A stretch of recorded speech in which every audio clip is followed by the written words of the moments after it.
Break तो बाद एक बार फिर तो तुहाडा स्वागत है। अज असीं जिक्र कर रहे हैं लखीमपुर खीरी दे विच वापरे पूरे घटनाक्रम दा ते सब दे विच वाले बहुत सारे सवाल ने, सवालों की भरमार है, पर सब तो वड्डा सवाल यही है कि किवें हुण मसला हल होवे। इस सैगमेंट दे विच गलबात किवें ते उस दे उत्ते भी गल होएगी ते दूजा सवाल यह भी है कि सबक की मिलिया, सबक सरकार नूं, प्रशासन नूं, किसान जथेबंदियां नूं की मिलिया।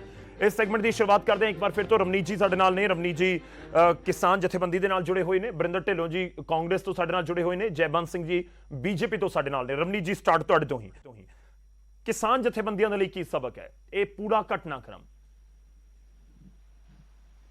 देखो किसान जथेबंदियां लई तां सबक यही है भी जे आम लोग आपदे हक्कां लई किते कुछ रोस कर सकते हैं, जिहड़ा कॉन्स्टिट्यूशन भी सानू इजाजत दिंदा है, पीसफुल प्रोटेस्ट कर सकते हैं, तां जे जाबर सरकारां होण तां ओह ये रोस भी नहीं करन दिंदियां। तां सानू तां ये सबक मिलिया भी डेमोक्रेटिक कंट्री हुंदे होए भी किते ना किते आपां कैपिटलिज्म वाल वध रहे हैं, किते ना किते आम लोकां दी आवाज़ नूं दबाउण दी कोशिश कीती जा रही है। एक पासे तां आपां बहुत वड्डे वड्डे बैनर ला के 75 साल दी इंडिपेंडेंस मना रहे हैं, दूजे पासे आम लोकां दी आवाज़ कारां जीपां नाल कुचल के दबाउण दी कोशिश की जा रही है। सो साडे लई तां एक बड़ा काला दिन सी, असीं कहांगे मंदभागा दिन सी। रवनीत जी तुहाडा पॉइंट पहलां भी आया सी। मेरा सवाल इस करके है कि हुण तुसीं सरकार नूं ये नसीहत दे रहे हो अपने बयान दे विच, या फिर तुहाडे सरकार दे उत्ते तुसीं इस नूं शब्दी वार कह सकदे हो, पर मेरा सवाल सी कि वाकई किसान जथेबंदियां नूं भी कुछ सबक मिलिया कि घट्टो घट्ट जिहड़े अगे तो प्लान ने वो वखरे तरीके नाल करिए।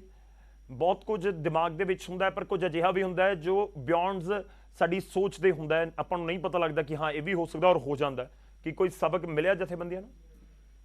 गौरव जी एक गल तुहानूं मैं दसना चाहुंदा, जिन्नियां पार्टीज जिहड़ियां अज अपनी सत्ता दे विच बैठीਆਂ ਇਹ ਕਿੱਥੋਂ ਨਿਕਲੀਆਂ? ਇਹ ਛੋਟੇ ਛੋਟੇ ਪ੍ਰੋਟੈਸਟਾਂ ਦੇ ਵਿੱਚੋਂ ਨਿਕਲ ਕੇ ਅੱਜ ਸੱਤਾਧਾਰੀ ਹੋਈ ਬੈਠੀਆਂ ਤੇ ਕਿਸਾਨ ਤਾਂ ਆਪਦੇ ਹੱਕਾਂ ਲਈ ਇੱਕ ਪ੍ਰੋਟੈਸਟ ਕਰ ਰਹੇ ਆ।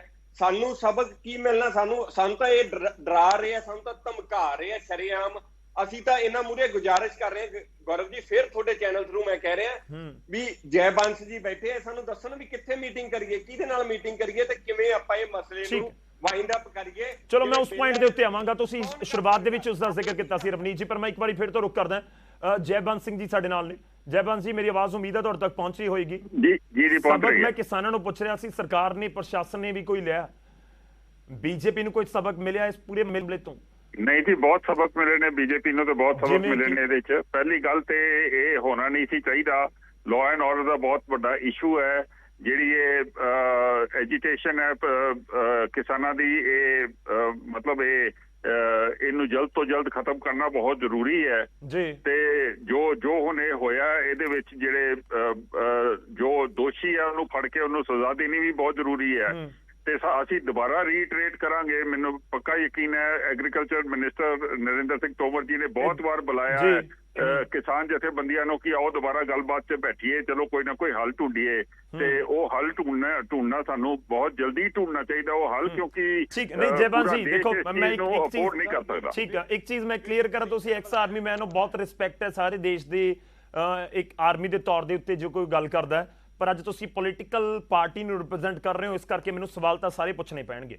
ਤੁਸੀਂ ਕਹਿ ਰਹੇ ਹੋ ਕਿ ਗੱਲਬਾਤ ਕਰਕੇ ਮਸਲਾ ਹੱਲ ਹੋਣਾ ਚਾਹੀਦਾ। ਦੂਜਾ ਤੁਹਾਡਾ ਪੁਆਇੰਟ ਹੈ ਕਿ ਜਿਹੜਾ ਮਾਮਲਾ ਲਖੀਮਪੁਰ ਖੀਰੀ ਦੇ ਵਿੱਚ ਹੋਇਆ ਉਹ ਸਖਤ ਤੋਂ ਸਖਤ ਸਜ਼ਾ ਮਿਲਣੀ ਚਾਹੀਦੀ ਹੈ।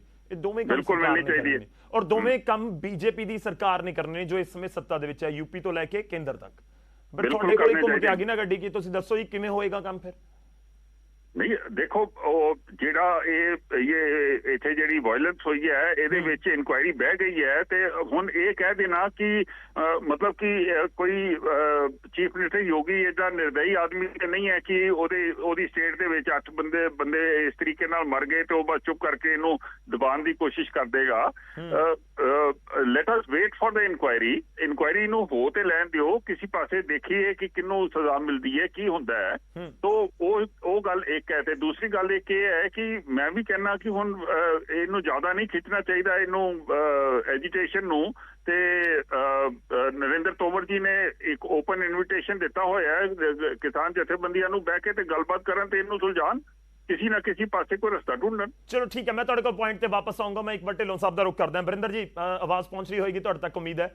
ਸਵਾਲ ਤੁਹਾਡੇ ਤੋਂ ਇੱਕ ਸਬਕ ਵਾਲਾ ਵੀ ਤੇ ਦੂਜੇ ਪਾਸੇ ਸਵਾਲ ਇਹ ਵੀ ਹੈ ਕਿ ਸਰਕਾਰਾਂ ਕੀ ਕਰ ਸਕਦੀਆਂ ਨੇ। ਮੈਂ ਖਾਸ ਤੌਰ ਤੇ ਪੰਜਾਬ ਸਰਕਾਰ ਬਾਰੇ ਸਵਾਲ ਪੁੱਛ ਰਿਹਾ ਕਿ ਇਹ ਤਾਂ ਘਟਨਾਕ੍ਰਮ ਤੁਸੀਂ ਜਾ ਕੇ ਮੁੱਖ ਮੰਤਰੀ ਗ੍ਰਹਿ ਮੰਤਰੀ ਦੇ ਨਾਲ ਮੁਲਾਕਾਤ ਕਰ ਚੁੱਕੇ ਨੇ, ਪਰ ਲੱਗਦਾ ਹੈ ਕਿ ਜਿਹੜੀਆਂ ਇਨਕੁਆਇਰੀਆਂ ਬੈਠ ਗਈਆਂ ਜਲਦ ਮਸਲੇ ਦਾ ਹੱਲ ਹੋ ਜਾਏਗਾ ਔਰ ਜਲਦ ਇਨਸਾਫ ਘੱਟੋ ਘੱਟ ਲਖੀਮਪੁਰ ਖੀਰੀ ਵਾਲੇ ਮਾਮਲੇ 'ਚ ਮਿਲ ਜਾਏਗਾ। ਨਹੀਂ ਦੇਖੋ, ਮੈਂ ਤੁਹਾਨੂੰ ਕਹਾਂ ਮੁਲਾਕਾਤ ਤਾਂ ਅੱਜ ਵੀ ਮੁੱਖ ਮੰਤਰੀ ਸਾਹਿਬ ਨੇ ਹੋਮ ਮਿਨਿਸਟਰ ਨਾਲ ਕੀਤੀ ਆ। ਅੱਜ ਤੁਸੀਂ ਵੇਖੋ ਭੁਪੇਸ਼ ਬਘੇਲ ਜੀ ਛੱਤੀਸਗੜ੍ਹ ਦੇ ਸੀਐਮ ਜੀ, ਉਹਨਾਂ ਨੂੰ ਇਹ ਧਰਨੇ ਤੇ ਬੈਠਣਾ ਪਿਆ।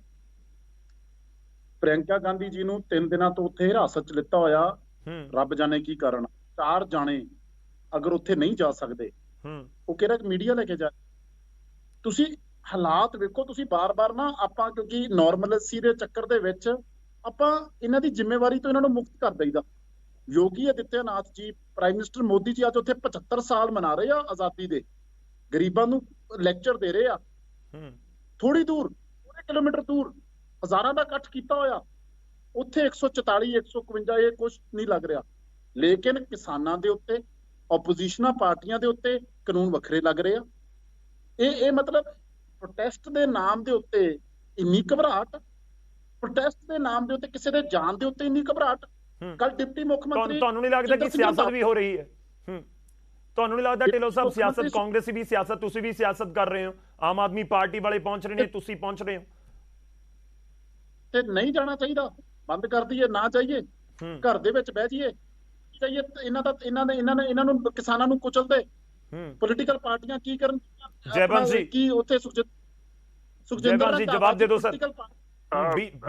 ਦੇਖੋ ਜੇ ਕੋਈ ਘਟਨਾ ਹੋਈ ਹੈ ਤਾਂ ਫਿਰ ਉੱਥੇ ਜਾਣ ਦਿਓ ਨਾ। ਜਦੋਂ ਇੱਕ ਸਾਈਡ ਦੇ ਵਿੱਚ ਵਾਇਲੈਂਸ ਹੁੰਦੀ ਹੈ ਤੇ ਇਹ ਸ਼ੁਰੂ ਤੋਂ ਹੀ, ਜਦੋਂ ਕਾਂਗਰਸ ਗਵਰਨਮੈਂਟ ਵੀ ਇੱਥੇ ਸੀਗੀ, ਉਦੋਂ ਓਪੋਜੀਸ਼ਨ ਪਾਰਟੀਆਂ ਨੂੰ ਉੱਥੇ ਜਾਣ ਦੇ ਵਾਸਤੇ ਇਜਾਜ਼ਤ ਨਹੀਂ ਹੁੰਦੀ। ਲੋਕ ਇਹ ਨਹੀਂ ਚਾਹੁੰਦੇ ਕਿ ਜ਼ਿਆਦਾ ਇਮੋਸ਼ਨਸ ਰਾਈਜ਼ ਹੋਣ ਤੇ ਜਿਹੜਾ ਵਾਇਲੈਂਸ ਦਾ ਥ੍ਰੈਸ਼ੋਲਡ ਹੈ ਉਹ ਵੱਧ ਜਾਏ। ਤੁਸੀਂ ਰੋਕਣ ਨੂੰ ਡਿਫੈਂਡ ਕਰ ਰਹੇ ਹੋ ਕਿ ਕਿਉਂ ਅਸੀਂ ਰੋਕ ਰਹੇ ਹਾਂ? ਅਸੀਂ ਡਿਫੈਂਡ ਕਰ ਰਹੇ ਹਾਂ ਗਵਰਨਮੈਂਟ ਰਿਸਪੌਂਸ ਹੈ, ਜੋ ਕਿ ਕਾਂਗਰਸ ਦੇ ਟਾਈਮ ਵੀ ਇਦਾਂ ਹੀ ਸੀਗਾ, ਸਾਡੇ ਟਾਈਮ ਵੀ ਇਦਾਂ ਹੀ ਹੈ ਤੇ ਅਸੀਂ ਕੋਈ ਗੱਲ ਨਹੀਂ ਹੈ। ਇਸ ਪੂਰੀ ਗੱਲ ਦੇ ਵਿੱਚ ਮੀਡੀਆ ਸਾਡਾ ਬਹੁਤ ਐਕਟਿਵ ਹੈ ਤੇ ਅਗਰ ਕਿਸੇ ਕੋਈ ਦੋਸ਼ੀ ਹੈ ਤੇ ਉਹ ਛੱਡਿਆ ਨਹੀਂ ਜਾਏਗਾ। ਇਹਦੇ 'ਚ ਮੈਨੂੰ ਕੋਈ ਸ਼ੱਕ ਨਹੀਂ ਹੈ ਤੇ ਮੈਨੂੰ ਇਸ ਗੱਲ ਦੇ ਵਿੱਚ ਕੋਈ ਸ਼ੱਕ ਨਹੀਂ ਹੈ ਕਿ ਜੋ ਵੀ ਦੋਸ਼ੀ ਹੈ ਉਹਨੂੰ ਸਜ਼ਾ ਮਿਲੇਗੀ। ਇੱਕ ਸੈਕਿੰਡ, ਮੈਂ ਬਰਿੰਦਰ ਢਿੱਲੋਂ ਜੀ ਤੋਂ ਜਵਾਬ ਲਾਉਂਗਾ, ਪਰ ਉਸ ਤੋਂ ਪਹਿਲਾਂ ਸਰ ਲਖਨਊ ਤਾਂ ਮੈਂ ਦੇਖ ਰਿਹਾ ਸੀ ਮੈਪ ਦੇ ਉੱਤੇ ਕਰੀਬ 140 ਕਿਲੋਮੀਟਰ ਦੂਰ ਹੈ। ਉੱਥੇ ਵੀ ਪੰਜਾਬ ਤੋਂ ਆਉਣ ਵਾਲੀਆਂ ਫਲਾਈਟਸ ਦੇ ਉੱਤੇ ਕਿੰਤੂ ਪਰੰਤੂ ਕਰਨ ਲੱਗ ਗਏ। ਸਰਕਾਰ ਨੇ ਜਿਹੜੇ ਡਿਸੀਜਨ ਲੈ ਲਿਆ, ਤੁਹਾਨੂੰ ਲੱਗਦਾ ਕਿ ਇਹ ਬਹੁਤ ਜ਼ਿਆਦਾ ਘਬਰਾਹਟ ਸੀ ਸਰਕਾਰ ਦੀ? ਨਹੀਂ, ਇਹਦੇ ਉੱਤੇ ਤੇ ਮੈਂ ਇਸ ਵੇਲੇ ਕੋਈ ਟਿੱਪਣੀ ਦੇ ਨਹੀਂ ਸਕਦਾ ਕਿਉਂਕਿ ਮੈਨੂੰ ਇਹ ਉੱਥੇ ਫਲਾਈਟਸ ਆਈਆਂ ਕਿ ਨਹੀਂ ਆਈਆਂ ਇਹਦੇ ਬਾਰੇ ਜਾਣਕਾਰੀ ਨਹੀਂ ਹੈ। ਨਹੀਂ ਸਰ, ਪੰਜਾਬ ਦੇ ਲੋਕਾਂ ਨੂੰ ਤਾਂ ਰੋਕਿਆ ਗਿਆ ਨਾ। ਪੰਜਾਬ ਦੇ ਉਪ ਮੁੱਖ ਮੰਤਰੀ ਉੱਥੇ ਜਾਣਾ ਚਾਹੁੰਦੇ ਆ, ਅੱਜ ਵਫਦ ਆਮ ਆਦਮੀ ਪਾਰਟੀ ਦਾ ਗਿਆ ਹੋਇਆ ਹੈ। ਇਹਦੇ ਬਾਰੇ ਮੈਨੂੰ ਜਾਣਕਾਰੀ ਨਹੀਂ, ਇਹਦੇ ਉੱਤੇ ਮੈਂ ਟਿੱਪਣੀ ਨਹੀਂ। ਤੁਹਾਨੂੰ ਲੱਗਦਾ ਗਲਤ ਹੈ, ਨਹੀਂ ਰੋਕਣਾ ਚਾਹੀਦਾ? ਨਹੀਂ, ਗਲਤ ਜਿਹੜੀ ਸਾਈਡ 'ਚ ਵਾਇਲੈਂਸ ਹੁੰਦੀ ਹੈ ਉਹ ਸਾਈਡ ਦੇ ਵਿੱਚ ਜਾਣਾ ਇਨ ਐਨੀ ਕੇਸ ਕੋਈ ਵੀ ਗਵਰਨਮੈਂਟ ਕਦੀ ਨਹੀਂ ਅਲਾਉ ਕਰਦੀ। ਬਾਕੀ ਤੇ ਪੂਰਾ ਹਿੰਦੁਸਤਾਨ ਖੁੱਲ੍ਹਾ, ਜੋ ਜਿੱਥੇ ਮਰਜ਼ੀ ਜਾਏ। ਤੁਹਾਨੂੰ ਲੱਗਦਾ ਕਿ ਪੋਲੀਟੀਕਲ ਪਾਰਟੀਆਂ ਦੀ ਐਂਟਰੀ ਗਲਤ ਹੈ, ਨਹੀਂ ਹੋਣੀ ਚਾਹੀਦੀ? ਨਹੀਂ, ਸਿਰਫ ਏਰੀਆ ਆਫ ਵਾਇਲੈਂਸ ਦੇ ਵਿੱਚ ਨਹੀਂ ਹੁੰਦੀ। ਅਗਰ ਪੋਲੀਟੀਕਲ ਪਾਰਟੀਆਂ ਤੇ ਸਾਰੀਆਂ ਪਹੁੰਚੀਆਂ ਹੋਈਆਂ ਨੇ ਉੱਥੇ ਯੂਪੀ ਦੇ ਵਿੱਚ ਤੇ ਸਾਰੀਆਂ ਆਪਣੀਆਂ ਟਿੱਪਣੀਆਂ ਦੇ ਰਹੇ ਨੇ, ਅਸੀਂ ਵੀ ਇੱਥੇ ਗੱਲ ਕਰ ਰਹੇ ਹਾਂ, ਸਾਰਾ ਕੁਝ ਓਪਨਲੀ ਗੱਲ ਹੋ ਰਹੀ ਹੈ, ਕੋਈ ਛੁਪਾਉਣ ਵਾਲੀ ਗੱਲ ਨਹੀਂ ਹੈ। ਬਰਿੰਦਰ ਢਿੱਲੋਂ ਜੀ, ਮੈਂ ਸਿਆਸਤ ਵਾਲਾ ਸਵਾਲ ਤੁਹਾਡੇ ਤੋਂ ਇਸ ਕਰਕੇ ਪੁੱਛਿਆ ਸੀ ਕਿਉਂਕਿ ਇਲੈਕਸ਼ਨ ਯੂਪੀ ਦੇ ਵਿੱਚ ਪੰਜਾਬ ਨਾਲ ਹੋਣ ਜਾ ਰਹੇ ਨੇ। ਖੁੱਲੇ ਗੱਲ ਕਰ ਰਹੇ ਆ, ਇੱਥੇ ਨਹੀਂ ਕਰ ਰਹੇ। ਢਿੱਲੋਂ ਸਾਹਿਬ, ਬਰਿੰਦਰ ਜੀ, ਇੱਕ ਕੋਈ ਸਾਡੇ ਰਿਸ਼ਤੇਦਾਰ ਦੀ, ਕਿਸੇ ਆਪਣੇ ਦੋਸਤ ਮਿੱਤਰ ਦੀ ਜਦੋਂ ਕਿਤੇ ਡੈਥ ਹੋ ਜਾਂਦੀ ਆ, ਕੀ ਅਸੀਂ ਉਹਦੇ ਘਰ ਨਹੀਂ ਚਾਹੀਦਾ? ਕੀ ਉਹਨੂੰ ਜਾ ਕੇ ਸਹਾਨੁਭੂਤੀ ਨਹੀਂ ਰਹੇਗੀ? ਕੀ ਉਹਨੂੰ ਮਹਿਸੂਸ ਨਹੀਂ ਕਰਾਈਦਾ ਵੀ ਨਹੀਂ ਕੋਈ ਗੱਲ ਨਹੀਂ, ਅਸੀਂ ਤੇਰੇ ਨਾਲ ਖੜੇ ਹਾਂ? ਜੇ ਉਹ ਸਿਆਸੀ ਪਾਰਟੀ ਡਿਪਟੀ ਮੁੱਖ ਮੰਤਰੀ ਆ ਉਹ ਪੰਜਾਬ ਦੇ, ਅਗਰ ਉੱਥੇ ਚਲੇ ਜਾਣਗੇ ਤੇ ਕੀ ਉੱਥੇ ਵਾਇਲੈਂਸ ਰਪਟ ਹੋ ਜਾਊਗਾ? ਪ੍ਰਿਯੰਕਾ ਗਾਂਧੀ ਜੀ ਅਗਰ ਉੱਥੇ ਚਲੇ ਜਾਣਗੇ, ਇੱਕ ਇਕੱਲੀ ਮਹਿਲਾ, ਤੇ ਉੱਥੇ ਵਾਇਲੈਂਸ ਰਪਟ ਹੋ ਜਾਊਗਾ? ਕੀ ਫੈਮਿਲੀਜ਼ ਨੂੰ ਮਿਲਣਾ ਕੋਈ ਗੁਨਾਹ ਵਾ? ਕਿ ਜਾਂ ਸਿਰਫ ਬੀਜੇਪੀ ਵਾਲੇ ਲੀਡਰਾਂ ਨੂੰ ਹੱਕ ਆ ਔਰ ਕਾਂਗਰਸ ਵਾਲੇ ਲੀਡਰਾਂ ਨੂੰ ਵਾਇਲੈਂਸ ਜਿੱਥੇ ਹੋ ਜਾਏ ਉੱਥੇ ਜਾਣ ਦਾ ਹੱਕ ਨਹੀਂ ਆ? ਕੀ ਉੱਥੇ ਆਪਣਾ ਇਹ ਕੋਈ ਕੋਈ ਕਾਨੂੰਨ ਨਾਮ ਦੀ ਚੀਜ਼ ਹੈ? ਕਿਹੜੇ ਕਾਨੂੰਨ ਰਾਹੀਂ, ਕਿਹੜੀ ਤੁਸੀਂ ਧਾਰਾਵਾਂ ਰਾਹੀਂ ਉਹਨਾਂ ਨੂੰ ਤੁਸੀਂ ਉੱਥੇ ਮੂਵਮੈਂਟ ਫ੍ਰੀ ਮੂਵਮੈਂਟ ਬੰਦ ਕਰ ਰਹੇ ਹੋ?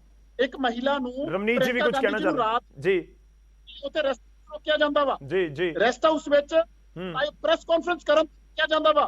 ਭੁਪੇਸ਼ ਬਘੇਲ ਇੱਕ ਚੀਫ ਮਿਨਿਸਟਰ ਆ, ਕਨਸਟੀਟਿਊਸ਼ਨਲ ਪੋਸਟ ਤੇ ਆ, ਜ਼ਿੰਮੇਵਾਰ ਬੰਦੇ ਆ, ਉਹਨਾਂ ਨੂੰ ਤੁਸੀਂ 에ਅਰਪੋਰਟ ਦੇ ਉੱਤੇ ਧਰਨਾ ਲਾਉਣ ਤੇ ਮਜਬੂਰ ਕਰ ਦਿੱਤਾ। ਜੈਬੰਸ ਜੀ, ਜਵਾਬ ਦੇ ਦਿਓ। ਨਹੀਂ ਦੇਖੋ, ਕੋਈ ਲੀਡਰ ਜਾ ਰਿਹਾ ਹੋਵੇ, ਸਮਝ ਆਉਂਦਾ ਕੋਈ ਸੀਐਮ ਪਹੁੰਚ ਰਿਹਾ ਹੈ, ਕੋਈ ਡਿਪਟੀ ਸੀਐਮ ਪਹੁੰਚ ਰਿਹਾ, ਉਸ ਦੇ ਉੱਤੇ ਕਿੰਤੂ ਪਰੰਤੂ ਹੋ ਰਿਹਾ ਹੈ, ਉਹਨਾਂ ਨੂੰ ਰੋਕਿਆ ਜਾ ਰਿਹਾ ਹੈ। ਪ੍ਰਿयंका ਗਾਂਧੀ ਪਹੁੰਚ ਰਹੇ ਨੇ ਉਹਨਾਂ ਦੇ ਉੱਤੇ ਜਿਹੜੀ ਸਾਈਟ ਦੇ ਵਿੱਚ ਇਸ ਤਰੀਕੇ ਦਾ ਕੁਝ ਵਾਇਲੈਂਸ ਹੁੰਦੀ ਹੈ ਉਹ ਸਾਈਟ ਨੂੰ ਹਮੇਸ਼ਾ ਆਈਸੋਲੇਟ ਕੀਤਾ ਜਾਂਦਾ ਹੈ। ਕਾਂਗਰਸ ਪਾਰਟੀ ਉਸ ਵੇਲੇ ਮੈਂ ਵੀ ਫੌਜ 'ਚ ਸੀਗਾ, ਕਾਂਗਰਸ ਪਾਰਟੀ ਨੇ ਬੜੀ ਵਾਰ ਆਈਸੋਲੇਟ ਕੀਤੀਆਂ ਨੇ ਇਹ ਸਾਈਟ। ਬੜੀ ਵਾਰ ਅਵੋਇਡ ਨਹੀਂ ਕੀਤਾ ਜਾ ਸਕਦਾ, ਉਹ ਵਾਲੀ ਸਾਈਟ ਹਮੇਸ਼ਾ ਆਈਸੋਲੇਟ ਹੁੰਦੀ ਹੈ। ਉਹਦੇ ਇਲਾਵਾ ਕਿਸੇ ਨੇ ਕੁਝ ਬੋਲਣਾ ਹੈ, ਕਿਸੇ ਨੇ ਕੋਈ ਆਪਣਾ ਪੁਆਇੰਟ ਦੇਣਾ ਹੈ, ਪੂਰਾ ਹਿੰਦੁਸਤਾਨ ਖੁੱਲਾ ਹੈ, ਸਾਰੇ ਪੁਆਇੰਟ ਦੇ ਰਹੇ ਨੇ। ਮੈਂ ਰਮਨੀਤ ਜੀ ਤੁਹਾਡੇ ਕੋਲ ਆਉਣਾ, ਮੈਂ ਵਰਿੰਦਰ ਢਿੱਲੋਂ ਜੀ, ਅਵੋਇਡ ਨਹੀਂ ਹੋ ਸਕਦੀਆਂ ਇਹ ਲੋਕੇਸ਼ਨਸ ਜਿਹੜੀਆਂ ਹੈਗੀਆਂ ਨੇ, ਜਿਹੜਾ ਆਈਸੋਲੇਟ ਕਰ ਦਿੱਤਾ ਗਿਆ ਪੂਰਾ ਇਲਾਕਾ ਜਿੱਥੇ ਪੂਰੀ ਘਟਨਾ ਹੋਈ।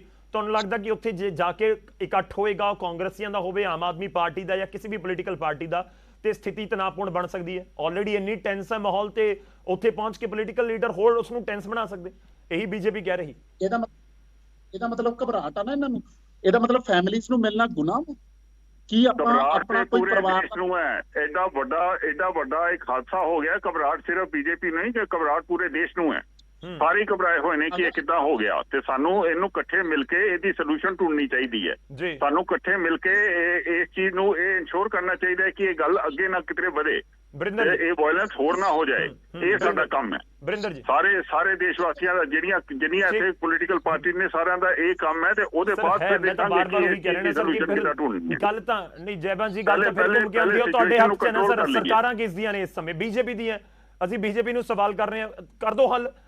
ਲੋਕ ਤਾਂ ਕਹਿ ਰਹੇ ਨੇ ਕਿ ਨਿਬੇੜੋ, ਕੋਈ ਨਾ ਕੋਈ ਹੱਲ ਕੱਢ ਦੋ। ਸਵਾਲ ਹੁਣ 1 ਮਿੰਟ ਦੇ ਵਿੱਚ ਥੋੜਾ ਹੱਲ ਹੋ ਜਾਂਦਾ ਹੈ, ਟਾਈਮ ਲੱਗਦਾ ਹਰ ਚੀਜ਼ ਨੂੰ। 10 ਮਹੀਨੇ ਹੋ ਗਏ, ਟਾਈਮ ਲੱਗਦਾ, ਹੱਲ ਹੋਏਗਾ, ਕਿਉਂ ਨਹੀਂ ਹੋਏਗਾ ਹੱਲ? 10 ਮਹੀਨੇ ਹੋ ਗਏ ਸਰ। ਅਸੀਂ ਕੋਈ ਸਾਰੇ ਅਲੱਗ ਹੈ, ਕੋਈ ਦੂਸਰੇ ਦੇਸ਼ ਤੋਂ ਆਏ ਹੋਏ। ਚਲੋ ਮੈਂ ਬਰਿੰਦਰ ਜੀ ਦਾ ਰੁਕ ਕਰਦਾ, ਮੈਂ ਇੱਕ ਵਾਰ ਸਾਨੂੰ ਇਸ ਗੱਲ ਦੀ ਤਕਲੀਫ ਨਹੀਂ ਹੈ ਕਿ 8 ਬੰਦਿਆਂ ਦੀ ਏਡੀ ਗਲਤ ਤਰੀਕੇ ਨਾਲ ਮੌਤ ਹੋ ਗਈ। ਸਾਰੇ ਸਟਾਰਟਿੰਗ ਦੇ ਵਿੱਚ ਇਹੀ ਕਿਹਾ ਕਿ ਨਾ ਤਾਂ ਤੁਸੀਂ ਚਾਹੁੰਦੇ ਹੋ, ਨਾ ਅਸੀਂ ਚਾਹੁੰਦੇ ਆ, ਨਾ ਕਿਸਾਨ ਚਾਹੁੰਦੇ ਨੇ, ਕੋਈ ਵੀ ਅਮਨ ਪਸੰਦ ਨਹੀਂ ਚਾਹੁੰਦਾ ਕਿ ਵਾਇਲੈਂਸ ਹੋਵੇ। ਭਾਵੁਕ ਹੋ ਕੇ ਤੇ ਗੱਲ ਨੂੰ ਜਿਹੜਾ ਹੈ ਨਾ, ਇਹਨੂੰ ਐਸਕੇਲੇਟ ਕਰਨਾ ਮੇਰੇ ਹਿਸਾਬ ਦੇ ਨਾਲ ਤੇ ਠੀਕ ਨਹੀਂ ਹੈ। ਬਾਕੀ ਚਲੋ ਠੀਕ ਹੈ, ਇਹ ਤੁਹਾਡਾ ਹੱਕ ਹੈ, ਜ਼ਰੂਰ ਕਰੋ। ਇੱਕ ਸੈਕਿੰਡ ਸਰ, ਰਮਨੀਤ ਜੀ ਕੁਝ ਕਹਿਣਾ ਚਾਹ ਰਹੇ ਨੇ। ਰਮਨੀਤ ਜੀ। ਸਰ ਜੈਵੰਸ਼ ਜੀ, ਮੇਰਾ ਇੱਕ ਕੁਐਸਚਨ ਹੈ, ਜੇ ਕਿਸੇ ਸੈਲੀਬ੍ਰਿਟੀ ਦਾ ਜਾਂ ਕਿਸੇ ਹੋਰ ਦਾ ਢਿੱਡ ਵੀ ਦੁਖਣ ਲੱਗ ਜਾਂਦਾ ਤਾਂ ਪ੍ਰਧਾਨ ਮੰਤਰੀ ਸਾਹਿਬ ਉਹਨਾਂ ਨੂੰ ਫੋਨ ਕਰਦੇ ਆ ਤੇ ਟਵੀਟ ਕਰਦੇ ਆ ਕਿ ਜਿਹੜੀ ਇਹ ਕਿਸਾਨਾਂ ਦੀ ਮੌਤ ਹੋਈ ਹੈ, ਇਹਦਾ ਕਤਲ ਕੀਤਾ ਗਿਆ, ਕੀ ਪ੍ਰਧਾਨ ਮੰਤਰੀ ਸਾਹਿਬ ਨੇ ਇੱਕ ਵੀ ਬਿਆਨ ਦਿੱਤਾ?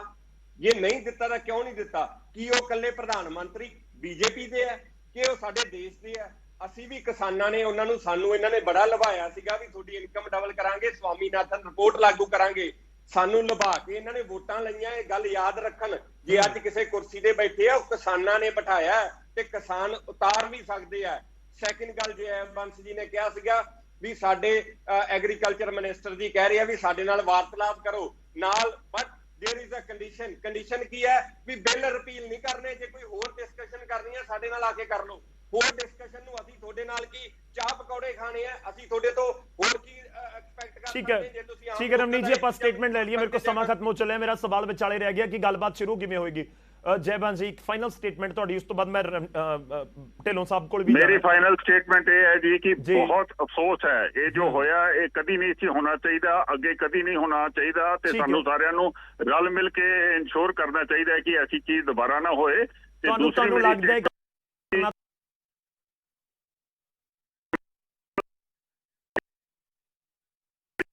ਇਸ ਘਟਨਾ ਤੋਂ ਸਬਕ ਲੈਂਦੇ ਹੋਏ ਸਰਕਾਰ ਨੂੰ ਦਿਲ ਵੱਡਾ ਕਰਨਾ ਚਾਹੀਦਾ ਕਿ ਆਓ ਗੱਲ ਕਰੀਏ ਇੱਕ ਵਾਰ ਫਿਰ ਤੋਂ?